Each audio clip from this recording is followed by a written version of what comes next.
A matéria, então, é como ser guiado pelo Espírito, né? Eu estava comentando até ali nos bastidores, né, Aline, contigo, que eu conheci o Espírito Santo lendo um livro que foi do Benihim Bom Dia Espírito Santo, né? Que ele fala ali um pouquinho dele.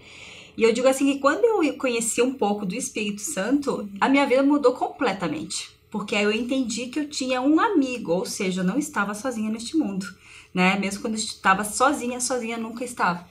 E ele começou, a partir do momento que eu entendi que ele existia, ele começou a dar como se fossem sinais, né? Como ser guiado, né? E aí eu comecei a achar aquilo incrível, né? Porque era algo sobrenatural. Eu perguntava e simplesmente me respondia e fazia de alguma maneira que eu pudesse entender.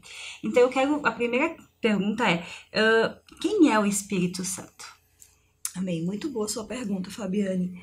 O Espírito Santo, né, o entendimento que nós podemos ter dele à luz da Bíblia é que se trata de uma pessoa, né?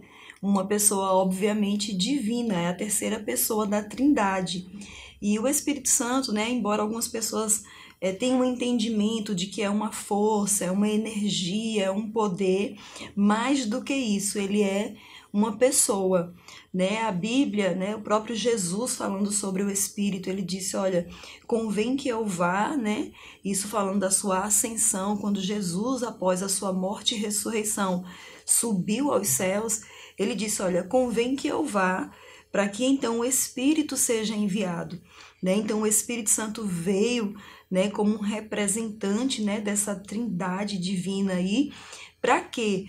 Para ser esse nosso ajudador, né? Como você falou muito bem, né? Eu descobri a pessoa do Espírito Santo e passei a lhe ter conselhos, instruções, direções. E esse realmente é o papel dele. O Espírito Santo, ele hoje habita dentro de nós, né? No nosso coração, no nosso espírito. E é lá que ele fala conosco, é lá que ele se comunica conosco.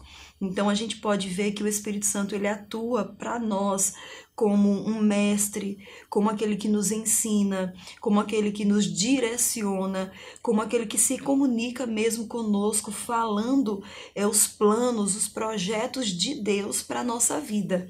Então, nesses dias que nós estamos vivendo, né? De tantas dúvidas, tantos questionamentos, tantas coisas que a gente tem visto, as coisas estão tão aceleradas, que pode acontecer de a gente ficar meio perdido no meio disso tudo. Mas graças a Deus pelo Espírito Santo, porque no meio desse caos inteiro que a gente pode ver aí fora, temos esse recurso divino maravilhoso para nos ajudar dia após dia, o caminho, a direção que a gente deve seguir na nossa vida.